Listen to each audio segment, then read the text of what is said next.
ছুটির দিন মানে আরামে ঘুম, এই ভাবনাটা শুনতে যতটা মিষ্টি, বাস্তবটা ঠিক তার উল্টো দিকের গল্প বলে। বাইরে থেকে মনে হয় আজ সব থেমে যাবে। অ্যালার্ম নেই, ঋষির স্কুল নেই, তারা নেই, একটু বেশি ঘুম, একটু আলসেমি। কিন্তু যারা সংসার সামলায় তাদের কাছে ছুটি মানে শুধু ক্যালেন্ডারের একটা তারিখ। দায়িত্বের ছুটি হয় না। দেরি করে ঘুম থেকে ওঠা হয় ঠিকই, কিন্তু চোখ খুলতেই যেন মাথার ভেতর একটা অদৃশ্য ঘড়ি বেজে ওঠে। আজ কি রান্না হবে, কোন কাজটা আগে করতে হবে, বাজার থেকে কি কি আনতে হবে, কাপড় ধোয়া বাকি আছে কি না, এই সব প্রশ্ন একের পর এক লাইন দিয়ে দাঁড়িয়ে যায়। বিছানায় শুয়ে শরীরটা বিশ্রাম নিলেও মনটা কিন্তু আগেই কাজে নেমে পড়ে। সব কাজ গুছিয়ে না নিলে বাইরে যাওয়ার কথা ভাবাই যায় না। সব কাজ শেষ করে তখন মনে হয় এবার হাটে যেতে হবে। ব্যাগ হাতে নিয়ে বেরোনোর প্রস্তুতি, কি কি আনতে হবে তার হিসেব সব মাথায় ঘোরে। হাটে গেলে শুধু বাজার করা নয়, সেখানে আছে ভিড়, দর কষাকষি, আর খেজুরের গুড়, পাটালি গুঁড়ো তো আনতে হবে। আর কি বলতো, শীতের দিনে এই গুড় না থাকলে ঘরটাই ইনকমপ্লিট লাগে। গুড়ের দোকানে দাঁড়িয়ে রং, গন্ধ আর স্বাদ দেখে খেজুরের গুড় আর পাটালি গুড় নেওয়া, এই কাজটার মধ্যে একটা আলাদা আনন্দই আছে। আর তোমাদের তো দেখিয়েছিলাম আমাদের সোসাইটির পিছনে যে গ্রামটা আছে, সেই গ্রামে দূর থেকে এরা যাদের থেকে আমরা গুড় নিই তারা মুর্শিদাবাদ থেকে আসে। তারা এসে এই শীতের ঠিক আগে আগে এসে খেজুর পাতার ছাউনি দিয়ে কি সুন্দর ঘর করে ওরা একসাথে সবাই থাকে আর গুড় বিক্রি করে, তৈরি করে। তো আজকে তো সেখানেই যেতে হবে। এই দেখো, তোমাদের সাথে গল্প করতে করতে আজকের ইন্ট্রোটাই তো দেওয়া হয়নি। গুড মর্নিং, কেমন আছো তোমরা সবাই? আশা করি খুব ভালো আছো। প্রথমেই বড়দের আমার প্রণাম, ছোটদের আমার অনেক ভালোবাসা। অনেক কাজকর্ম হয়ে গেল, এই যে রান্নাবান্নাও শুরু হয়ে গেছে। আজকে হবে ফ্রাইড রাইস, চিকেন কষা, আর এখানে লুচির আটা মাখা আছে, আর আলু ভাজা তো হয়েই গেছে। আজকে এই খাবার হবে। এখানে এই যে ফ্রাইড রাইসও দেখো মোটামুটি হয়ে গেছে। আর ঋষি পড়ে এসছে, ওকে টিউশন দিতে গিয়েছিলাম সকালে, তো সেটা আমার আর শ্যুট করা হয়নি। তা ও কফি খেয়েই চলে গিয়েছিল। কফি আর ওই বিস্কুট দেখলেই তো তোমরা, ওটা ঋষির জন্যই করেছিলাম। তো ওটা খেয়েই চলে গিয়েছিল। তারপরে এসে ওই এখন লুচি করা হলো। এই লুচি আর আলু ভাজা ওর খুব প্রিয় খাবার, সেটাই ওকে এখন দেওয়া হচ্ছে। সেটা ও খেয়ে নিই আর আমিও খেয়ে নেব। আর এদিকে চিনি আনা হয়েছিল, চিনিটাকে এবার কৌটোয় রেখে দিই, কারণ না হলে পরে তো জানোই পিঁপড়ে ধরে যাবে চিনিতে। আমার ঘরে এখন সেরকম পিঁপড়ে নেই, মাঝে হয়েছিল খুব পিঁপড়েগুলো না দেখতে অদ্ভুত রঙের ছিল, মানে অদ্ভুত রকমের ছিল। আমার একদম মানে কি দেখলেই কেমন লাগতো। কিন্তু এখন আর কোনো পিঁপড়ে সেরকম নেই। আরশোলাটাও অনেক কমে গেছে। আরশোলা মানে কমে যাওয়ার সব থেকে বড় ক্রেডিট হচ্ছে কৌশিক আর লাল হিট, এই দুজনকে দিতে হবে। কারণ কৌশিক যে পরিমাণে লাল হিট দিয়ে দিয়ে দিয়ে দিয়ে আরশোলাগুলোকে তাড়িয়েছে বলার মতো না। হ্যাঁ, আমার খাটুনি হয়েছে ঠিকই, কিন্তু আরশোলাগুলো এখন নেই, একটা আরশোলাও নেই। জানি না, আমি বলবো না, আবার কখন হয়ে যাবে বলা যায় না। তো এই দেখো, এগুলো তো করতেই হয়, এত ধুলো রোজ রোজ তো আর তোমাদের সাথে শেয়ার করা হয় না এগুলো পোছাপুছি। তো রোজ একই জিনিস কি দেখাবো বলো, কিন্তু এগুলো রোজই মোটামুটি আমার করতে হয়। তো আজকে একটু সোফা টোফা এগুলো পরিষ্কার করলাম, ঘরের কাজ হয়ে গেছে। ঘরের যা ডাস্টিং থাকে সেগুলোও আমার হয়ে গেছে। আর শুকলা যাওয়ার আগেই এগুলোকে করতে হয়, কারণ হচ্ছে ঘর ঠরগুলোকে ঝাড়ু দিয়ে ভালো করে মুছে যায়, কারণ এগুলো থেকে তো ধুলোগুলো পড়ে। তা ও থাকাকালীনই এগুলো আমি করে ফেলি। তা এই দেখো, আজকে একটু দরজা ফরজাগুলোও করে নিচ্ছি সব, কারণ ধুলো তো পড়েইছে। আর এই ঋষি এগুলোর জন্য না দরজার মধ্যে সেই ক্রিসমাসের সময় থেকে সব ড্রয়িং করে করে দরজায় লাগিয়েছে, আমার ঘরের আলমারিতে লাগিয়েছে, মানে স্টিলের যে আলমারিটা ওটা থেকে তো খুলে দিতে দিতে বলেছি। আমি যে বাজে লাগছে, এখন হয়ে গেছে ক্রিসমাস সেলিব্রেট করা, তো এখন খুলে দাও। তা ওগুলো খুলে একদম ঠিক করে আবার জিনিস জায়গায় রেখে দিয়েছে। আর এই দরজাগুলো খোলা হয়নি, তা ওগুলোকেও দেখি খুলে দিতে বলবো। আর আজকে ফ্রিজটাকে একটু পরিষ্কার করতে হবে, তা বাইরেটাই, ভেতরটা পরিষ্কার মোটামুটি আছে, তা বাইরেটা তো ধুলো পড়ে।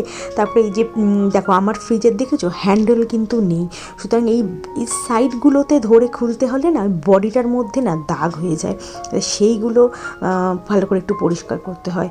আর আজকে না কি হয়েছে জানো, কিছুদিন আগে মধু সিকিম গিয়েছিল, সে আসার সময় আমাদের সবার জন্য মানে আমাদের বন্ধুদের জন্য ওই ফ্রিজ ম্যাগনেট নিয়ে এসেছিলো। কিছুদিন আগে তোমরা দেখেছিলে কিনা আমি জানি না, খুব সুন্দর, আমার খুব পছন্দ হয়েছিল ওই ফ্রিজ ম্যাগনেটটা, ফ্রিজের ওখানে লাগানো ছিল। তো আজকেই পোছাপুছি করতে গিয়ে ওটা না ভেঙে গেছে, তা যা দেখলাম ওটা আমি জুড়তে পারবো, দেখি একটা ফেভিকুইক নিয়ে এসে ওটাকে জুড়ে দেবো। আমার খুব পছন্দ হয়েছিল, বেশ সুন্দর একটা মোমোর বাটি, মানে মোমোর ঝুড়ি যেরকম হয়, যে মানে মোমোর প্লেট, আর তার মধ্যে ছোটো ছোটো মোমো আর চপস্টিক দেওয়া, চাটনি দেওয়া দুটো বাটিতে। এত সুন্দর একটা মানে ফ্রিজ ম্যাগনেট ছিল, আমার এত পছন্দ হয়েছে। আজকে না ভেঙে গেল ওটা পরে, দেখি ওটাকে আমি জুড়বই, ফেভিকুইক দিয়ে জুড়ে নেবো, অসুবিধা হবে না। আমি দেখে আমি সব টুকরোগুলোকে রেখে দিয়েছি। এখন কম্বল আর আমার এই কাঁথাটাকে একটু রোদে দিয়ে দিই, রোদ যখন এসছে একটু দিয়েই দিই। এখন না ঠান্ডাটা বেশ কমে গেছে বলো, এখন অতটা কিন্তু ঠান্ডা লাগছে না, ঘরে কি বাইরেও সেরকমভাবে ঠান্ডা লাগছে না, অনেকটা ঠান্ডা কমে গেছে। তো হাটে তো যেতে হবে বললামই, তার আগে মোটামুটি এই কাজগুলোকে করে নিই। তাই যে এখন গ্যাস ফ্যাসগুলোকে একটু পরিষ্কার করে, গ্যাসের সিঙ্ক যা যা আছে সব পরিষ্কার করে নেবো। আর খাবারগুলো এই দিকটাতে শিফট করে দিচ্ছি, তাহলে আমি এই দিকটা পরিষ্কার হয়ে যাবে, ভালো করে পুছতে পারবো। আজকে হাটে যাব আমি আর জ্যোতি দুজন মিলে। জ্যোতি গুড় কিনবে আর আমি ঠিক নেই, কিনতেও পারি নাও কিনতে পারি, যতদূর সম্ভব কিনবো না, কারণ আমার গুড় ঘরেই রয়েছে। দেখা যাক কী করা যায়। আর তার আগে জ্যোতির ঘরেও আমাকে একটু যেতে হবে, জ্যোতির দুটো পার্সেল এসছে, দুটো পার্সেল একটু দিতে যেতে। আর ঋষি নিচে চলে গেছে খেলতে, ওকে নিয়ে একেবারে ঢুকবো ঘরে। আর আজকে এই দেখো রান্না, এই যে ফ্রাইড রাইস দেখেইছো তোমরা আগে, ফ্রাইড রাইস আর এই যে চিকেন কষা কমপ্লিট। এখন হাটে যাব, একটু জ্যোতির সাথে যাব, ও গুড় কিনবে বলেছে আর কিছু বাজার করবে। তাই আমি ভাবলাম যাই, যদি একটু মাছ পাই বা আবার যদি সস্তায় সবজি পাই, আবার দেখি বস্তা ভরে না আনতে পারি, নিয়ে আসবো যা পাবো। দেখি ইচ্ছে তো আছে শাক আনার, একটু বেথর শাক অনেক খুব ভালোবাসি খেতে, কিন্তু বেথর শাকটা না এখানে পাওয়া যায়, কিন্তু অনেকটা দাম বলে, এক আটি মানে এরকম শুরু, এক আটি দাম নেবে 15 টাকা এরকম দাম নেয়। তা ওইটুকু শাকে কী হবে, ওর জন্য দেখি যদি ওখানে পাই নিয়ে আসবো, আর না হলে দেখি আর যা যা পাবো নিয়ে আসবো। আর ওখানে একটা ক্যালেন্ডার লাগানো হয়েছে, তা ঘরে একটা ক্যালেন্ডারে শুনবো এখানে দাঁড়াও। আর এখানে তো এই যে কাঁথা কম্বল এখানে এরভাবে দিয়ে দিয়েছি, ওদের মধ্যে এখন থাক। ঋষি খেলতে গেছে নিচে, আর কৌশিক তো ডানকুনি চলে গেছে, তো কাচতেও দিয়ে দিয়েছি। এই যে মেশিনও চলছে, কাঁচাও দিয়ে দিয়েছি, মানে কাঁচাটাও কমপ্লিট হয়ে যাবে। আর রান্নাবান্না তো সবই মোটামুটি করেই দিয়েছে। তো ওই ফ্রাইড রাইস আর চিকেনটা কালকে ম্যারিনেট করে একেবারে রেখে দিয়েছিলাম, আর ফ্রাইড রাইসেরও করে দিল এসে, আর চিকেনটা করে দিয়েছে, ভালোই হয়েছে মোটামুটি। নুনটা টেস্ট করতে গিয়ে যা দেখলাম মোটামুটি ভালোই হচ্ছে, ঠিক আছে। তো এখন যাই, বেশি কথা বলবো না, আসতে না হলে অনেক দেরি হয়ে যাবে, এসে আবার স্নান করবো। কেউ তো হাঁটে যায়, তো আর গ্রামের রাস্তাটা ভীষণ মানে ধুলো, সে স্নান করে যাবো, আবার এসে হাত পা নোংরা হয়ে থাকবে না, তারপরে ভালো মতো আবার না স্নান করলে আমার ভালো লাগবে না। ওর জন্য ভাবছি যে না, আগে স্নানটা করবো না, বাজার থেকে আসি যদি মাছ টাছ আনতে হয় ওগুলোকে ধুতে হবে, সেই জামায় ছিটবে, ভালো লাগে না, ওর জন্য যাই। আর রোদটা উঠেছে, মাথাটা ব্যথা ছিল আজকে, কালকের থেকে মাথাটা ব্যথা হয়েছে। তো অনেক সকাল থেকে একদম ঠিক ছিল না, প্রথমে যে যাবো কি যাবো না এই নিয়েই তো কাজ করে গিয়েছিলাম। তারপরে কি বলো, যা নিয়ে আসি, তার যদি বললাম ঠিক আছে চল, ও গুঁড়ো কিনবে, আমি গুড় আমি এখন কিনবো না, কারণ কৌশিক ডানকুনি থেকে পাটালি গুড় নিয়ে এসে দিয়েছে আমাকে, তা ওটা আছে। আবার এই সপ্তাহে আমি আজকেই বললাম, আবার যাওয়ার সময় বলে দিয়েছি আবার একটু নিয়ে এসো। প্রত্যেক সপ্তাহে তো যা অসুবিধা নেই, অল্প অল্প করে যদি এক ভাগও যদি নিয়ে আসে না, তাও তোমার চলে যায় আমার। আর পায়েস করেছিলাম, পৌষ সংক্রান্তি গেল, তা পায়েস করেছিলাম, ওই গুড় দিয়ে খুব ভালো ছিল, গুড়টা খুব বড়, মানে গন্ধটা খুব ভালো ছিল। আর গ্রামের গুড়টা আমি এখন আনবো না, দেখি পারলে অল্প করে একটু ঝোলা গুড় আজকে আনবো না, অন্য একদিন যাবো গিয়ে নিয়ে আসবো। তা এখন চলো এখন যাই, হাটে যাই, গিয়ে সব কিছু করে মানে বাজার হাজার দেখি কি পাওয়া যায়। গুড় টুর ওরা কিনবে, জ্যোতি কিনবে, আর রিয়ারও মনে হয় গুড় নিয়ে আসতে হবে, তো ওগুলোকে করে নিই। আর জ্যোতির দুটো পার্সেল এসেছে আমার কাছেই এসছে, সেগুলোকে দিয়ে আসবো। আর আমি একটা জুতো কিনেছি, জুতোটা দেখাবো দাও তোমাদের। জুতোটা ভালো হয়েছে বেশ, কিন্তু আমি আমি নিজেই এত লম্বা, আর জুতোটা অনেকটা হিল, এতটা হিল সামনে আর পিছনে, সামনেটা এতটা আর পিছনটা এরকম। আমি বুঝতে পারছি না, আমাকে তো আরো লম্বা হয়ে যাব আমি, তার জন্য কি করবো বুঝতে পারছি না। তবে দেখি আজকে পরে যাই। মা তো বললো রেখে দে, সুমিও বললো রেখে দাও, অসুবিধা নেই, আমার ভাই বললো রেখে দে, অসুবিধা নেই, দেখি আজকে নাহলে পরে যাবো। অনেক কথা ছিল, কতক্ষণ গেল বাবা, 3 মিনিট 8 সেকেন্ড হয়ে গেছে। চলো আমি এখন তাহলে আগে হাটে বেরোই, তারপরে এসে কি কি করছি না করছি, কি সবজি বাজার করছি সবকিছু তো শেয়ার করবোই তোমাদের সাথে। এসেও শেয়ার করবো কি কি এনেছি না এনেছি সব কিছু। আর কাঁচাটা কাঁচা হচ্ছে, এসে আমি মেলে দেবো, তাহলেই হয়ে যাবে। ঋষির ব্লেজারটাকেও আজকে দিয়েছি ওয়াশিং মেশিনে, জানি না কি গতি হবে বা কি বেরোবে আমি জানি না। ঋষি ব্লেজার ফ্লেজার সব দিয়ে দিয়েছি, হোক ওর স্কুল ড্রেস সব কিছু খেলতে গেছে, ওকে আসার সময় আমি নিয়ে চলে আসবো, বাজার থেকে আসার সময় ওকে নিয়ে চলে আসবো। এই যে এই জুতোটা কিনেছি, খুব ভালো, নরম, কিন্তু জুতোটা খুব নরম, বেশ ভালো। আর হিলটা অনেকটা হিল আছে, দাঁড়াও দেখাচ্ছি। হিলটা দেখেছো কতখানি হিল? এবার আমি তো পরলে আরো লম্বা হয়ে যাবো, এমনিতে লম্বা মানুষ, আরো লম্বা হয়ে যাবো। ঠিক আছে, আপনা আপনি চলতে চলতে বসে যাবে সেই হিলটা, কিন্তু সফট আছে। দেখি পরে আজকে যাই বাজারে। এই যে হাটের পথে বেরিয়ে পড়েছি আমি আর জ্যোতি, দুজন মিলে। রাস্তা খুব খারাপ, খুব খারাপ, এবড়ো খেবড়ো, ধুলো মাটি ভর্তি। আর আমি এটা দিয়েছি ঠান্ডার জন্য নয়, রোদের জন্য, কারণ মাথা ব্যথা ছিল, কমিয়েছি অনেক কিছু করে। এখন এইটা না দিলে হবে না। এখন ওই সেদিন যে সর্ষে ক্ষেতটা তোমাদের দেখিয়েছিলাম, সেই সর্ষে ক্ষেতের একদম এই যে সামনে, এটা ছোটোটা আর ওই দিকে বড়টা আছে। তো চলো বাজারে যাই, দেখি। আচ্ছা গুড় কি আগে নিবি না পরে নিবি? গুড় আগে নিয়ে নিবি, ঠিক আছে। তারপরে বাজারে যাওয়া, আসার পথে গুড়টা কিনে তাহলে চলে আসতে যাবে, ঠিক আছে। চলো গুড়টাও তোমাদের দেখাই, গুড় যেখান থেকে আমরা নিয়ে আগেও তোমাদের ব্লগে শেয়ার করেছি অনেক, সেটাও দেখিয়ে দেবো। এই যে গুড়ের ওখানে চলে এসেছি, এই দেখো হাঁড়িগুলো সব রসের হাঁড়ি, এই যে ফুটছে।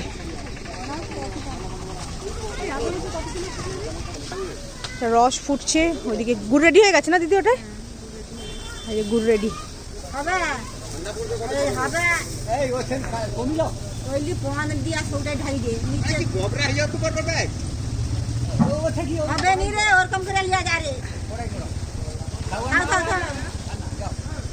আসছি, দাঁড়া।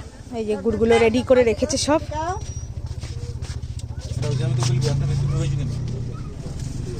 পাটালি 250, এটা হচ্ছে কত বললো? এটা 180। ছোলাটা কত করে? 180। এটা গরম আছে, ঠান্ডা হলে এটা ওটাই কিছু হবে না তো, বলে এতক্ষণে হয়ে যেত। তোমাদের কাছে কন্টেনার আছে?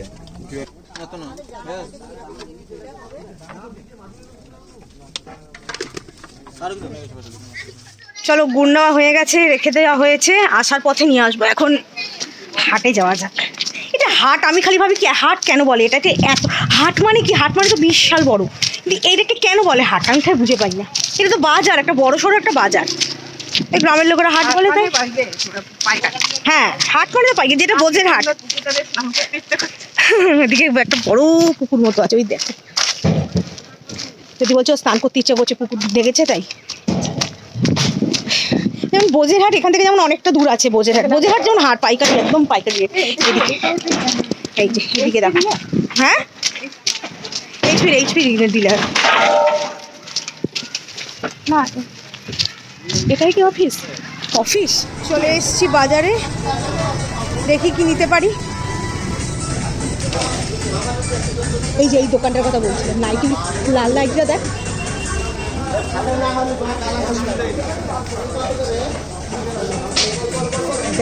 হ্যাঁ দেখ কি দরকার তোর। এদিকে ডাল মশলা, এদিকে এগুলো আজকে অনেক সবজি আছে, আগের দিন অত ছিল না। এদিকে ফল, আগের দিন ফলও ছিল না, কি জানি। দাঁড়া, এই সরু যেগুলো দাঁড়কে মাছ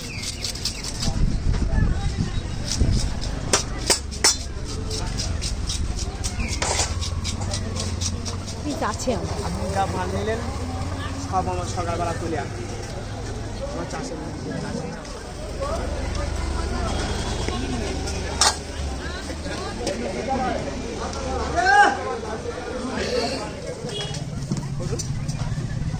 শুনতে দেবে দেবা এটা পাটালি হবে, এটা পাটালি হবে।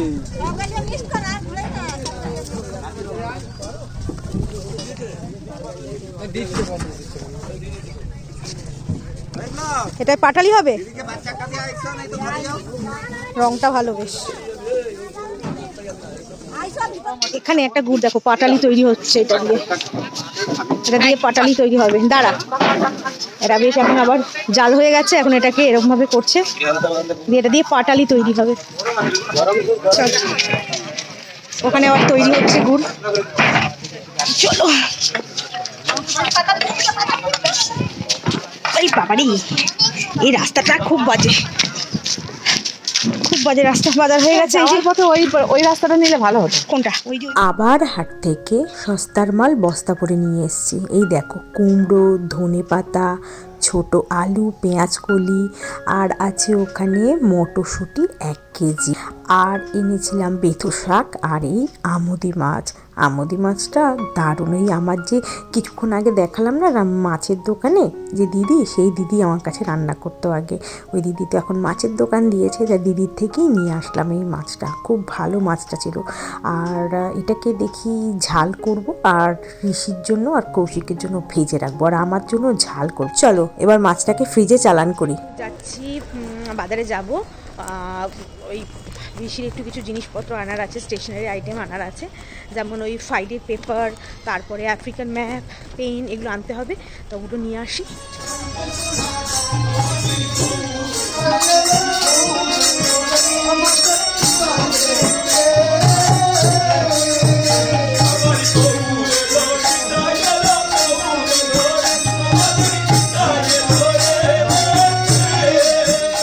দেখো, সিএনসিআই হসপিটাল কি সুন্দরভাবে লাইট দিয়ে সেজেছে। ওপাশ থেকে দেখালে ভালো হতো, কারণ ওপাশ থেকে ভালো ফ্রন্ট সাইডটা, কিন্তু এদিক থেকে বেশ ভালো লাগছে দেখতে। আর অ্যাকোয়াটিকাতে কিছু আছে, ওই কনসার্ট হবে, কিন্তু কোনো আওয়াজ নেই। ডিনার হয়ে গেছে, অনেকক্ষণ পরে তোমাদের সাথে কথা বলছি। এখন বাজে দেখো 11টা বাজতে 5 মিনিট বাকি। তো এই একটু ঠান্ডার মধ্যেই ছাদে গিয়ে একটু দাঁড়িয়েছিলাম। তা আমি আওয়াজ কিছুক্ষণ আগেই কিছুক্ষণ আগে থেকে শুনতে পাচ্ছিলাম যে খুব গানের আওয়াজ। অ্যাকোয়াটিকাতে তো ওরকম আলো ঠালো তোমাদের দেখালামই আমি, তো ওখানে গান টান হচ্ছে নাকি, কিন্তু আমি যেটুকু শুনেছিলাম পৌশালি আসার কথা অ্যাকোয়াটিকাতে আজকে, কিন্তু কোনো আওয়াজ আমি শুনলাম না। তা ভাবলাম হঠাৎ করে আওয়াজ হচ্ছে, দেখি ছাদে গিয়ে দেখি, ও বাবা, দেখি যে অরিজিৎ সিং এর ওই আশিকি 2 এর গানটা হচ্ছে। কোথায়? আমার ঠিক উপরে হচ্ছে একটা ছেলে থাকে, তা আমার ছেলেটা মাঝে মাঝে ওর বন্ধু বান্ধবদের নিয়ে আসে, সে একটু পার্টি করে, তো ওই ছেলেটাই ওপরে দেখি বন্ধুরা সব মিলে গান করছে।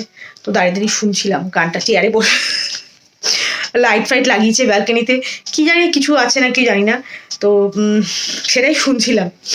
তো আজকে চুলটা না শ্যাম্পু করেছি, ভীষণ মানে অয়েলি, আমার শীতকালে ভীষণ অয়েলি হয়ে যায়, ওর জন্য আজকে শ্যাম্পুটা করলাম। সকালে তো দেখলে চুলটা কেমন চিপকে ছিল না, তো এখন ঠিক হয়ে গেছে, এখন একদম ঠিক হয়ে গেছে।